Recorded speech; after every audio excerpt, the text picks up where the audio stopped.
The box was empty. It's a fake. Credit card chargebacks. Something which I will never understand is how you can love and enjoy and wear something that you've stolen.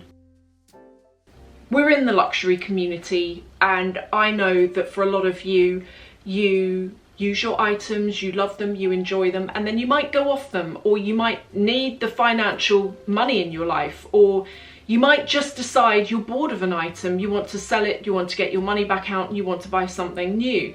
And one of the things that always makes me nervous, and I know makes a lot of you nervous, is selling designer goods online, because of the things that can happen. Like, you hear it all the time. I've heard it from you guys. One of you has told me last week, in fact, that you sold a Saint Laurent bag. You sold it on eBay. The buyer claimed the box was empty. You knew it was not, and you lost out and you lost your money, because eBay's a difficult one, because eBay now always sides with the buyer. But here are some tips that have worked for me to make sure that I don't experience that. And the first thing is, and this is a new thing for me, I've kind of stopped selling online. And now, if I've got, so for me, the bags that I sell typically are ones that I'm not using anymore, or I just don't like them anymore, or I'm just a bit bored and I want something fresh. And instead of selling online, what I now do is I take my bags to Luxury Promise. Luxury Promise is that designer outlet place in London that I've told you about, and I think they've now got a store in New York for any of you in the US. I take my stuff there, because they deal with the headache of these types of people claiming credit card chargebacks. They deal with these types of people who basically steal the item from your package, put a brick in the box and return it back to you and keep the money. They deal with all of that for me. And so although I don't get as much from them as I would if I sold it privately, I'm okay with that, because I would rather get good money, something, than get completely ripped off and lose a bag and lose the money at the same time. So I would say that one thing that's helped me, and it might help you, is to sell to a consignment place. You can also do sale on return, which means that you get more money for your item. This is in Luxury Promise, at least. I'm not sure about other places, but I could leave my item with them. They don't buy the item from me, I still own it. The time that they sell it, I take a larger proportion of the sale based on that. So try and look for consignment stores near you, or consignment websites where they do this, where they will take the bag from you.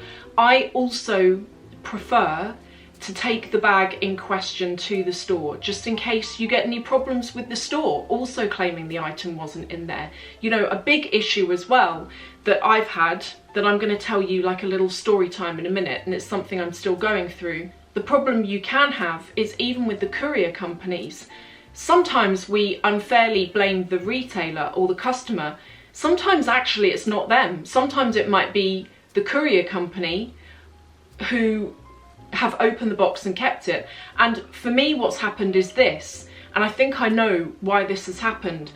It's finally happened to me, where I've returned something and the retailer has contacted me back, and they said 2 weeks ago, and I was out at the time at meetings and like at work, and I felt sick when I read the email, and then I had to go to another meeting, and I felt really stressed in my head, and I was trying to do this meeting and it was really difficult. Basically, I had returned a Gucci bag because I bought two, and I returned the one that I didn't like as much, and the return went to a country in Europe. I'm not going to say the name of the retailer, because actually they've been really helpful and really understanding, but they sent me an email a couple of days after it was delivered, and they said, you've said you're returning this particular Gucci bag, but actually there's nothing in the box. Can you tell us what's going on? My heart was like this, because I was immediately furious. I thought, that's a really low thing to do, and it's a lot of money to lose as well. And I was panicking so much.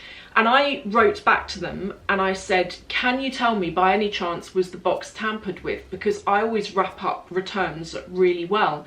And I think what's happened is this. I think it could be the courier company, but I think it's more likely customs. Tell you why, because now, because of Brexit and we're out of Europe, there's quite a lot of paperwork we have to do when you return things now. And what a bit of the paperwork is that you've got to put a commercial invoice attached to the package, and the commercial invoice tells customs what's in the box, and the commercial invoice had written on it Gucci bag, and then it had the value of the bag. That's the only, or maybe the courier company did also see the same thing. I think it's obviously one or the other. The retailer's been really helpful so far. They have confirmed that the box was tampered with. When they got it, someone had opened it and stuck it back down again. And because of that, they're investigating and they're being so nice, and they don't know that I'm on YouTube. Nothing like that. It's nothing to do with that, but they're just being so helpful, and I'm really hoping that I get my money back. So I know some of you, this has happened to you, and now I know what it feels like, and you literally feel like you've been robbed, because you have been, and now I'm really stressed because I want the money back. So things that I'm going to do in future. The first, which, bear with me, the first thing which one of you told me about is I have bought this security tape, bought it on Amazon, and this is what I'm going to start doing from now on. This is security tape that after you've wrapped up a return, you take some bits of this tape and you stick it around all of the corners of the box, and it says on it that it's been securely checked and that you know what's in that box. If anyone tries to tamper with this tape, there are two layers to it. The layer that you cannot get off cardboard or plastic at all has got void written on it. So if anyone cuts through this, if anyone tries to pick it off, the top layer will peel off and it's got void written all over it, and you cannot remove this tape from the box apart from the top level, which shows you. I'm going to start doing that. The other major thing that I always do is if I sell a bag and I include the receipt, I never ever include the original receipt. I always give a printed copy of the receipt, and I make sure that's really clear in the listing as well. As I say, I don't bother anymore because I don't sell online, but that's one thing I used to do, because I have noticed that if you have a receipt, it gives the buyer more confidence, and so you end up getting like a bit more money for it. But I never give out the receipts as part of the sale. The buyer only ever gets a copy of it. Only ever post to a confirmed address. This is another one that drives me mad. Is I've had before buyers who say, oh no, don't send to that address because that's my home address and I'm not home in the day, please send to my work address. And they'll give an address that is not confirmed or approved in PayPal. So the way you can tell in PayPal if someone's got a confirmed address is where their address is, it's got confirmed written next to it in green.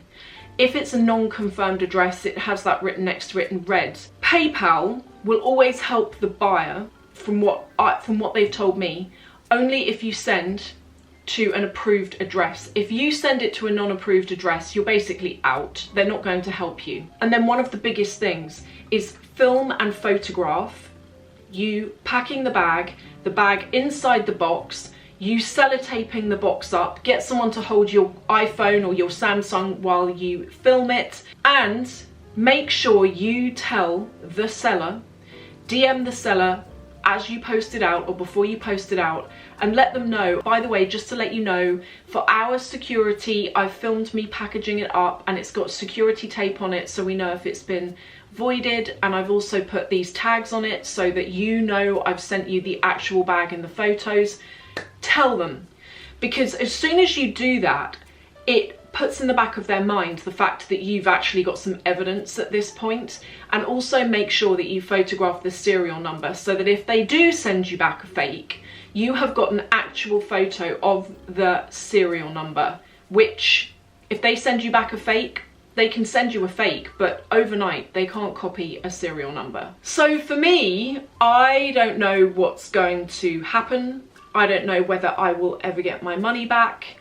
I feel very frustrated, and something which I will never understand, I just don't understand, is how you can love and enjoy and wear something that you've stolen. Even if you've sold it and you've got the money and you've bought something else, how can you enjoy the thing that you've bought with something that you stole? I just don't get it, and it's so unfair and it's so frustrating. I know for all of us, it doesn't even matter if you're selling a pair of Topshop trousers or a Chanel bag.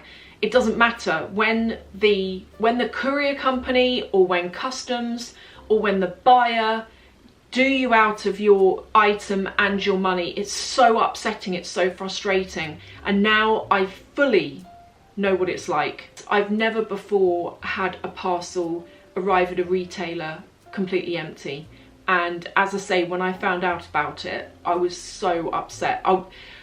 You know, pit of your stomach, anxiety, stress, anger, frustration. I felt all of those things at once, and I completely understand now anyone that this has happened to. I can understand it anyway, but now I've actually been through it and I'm going through it.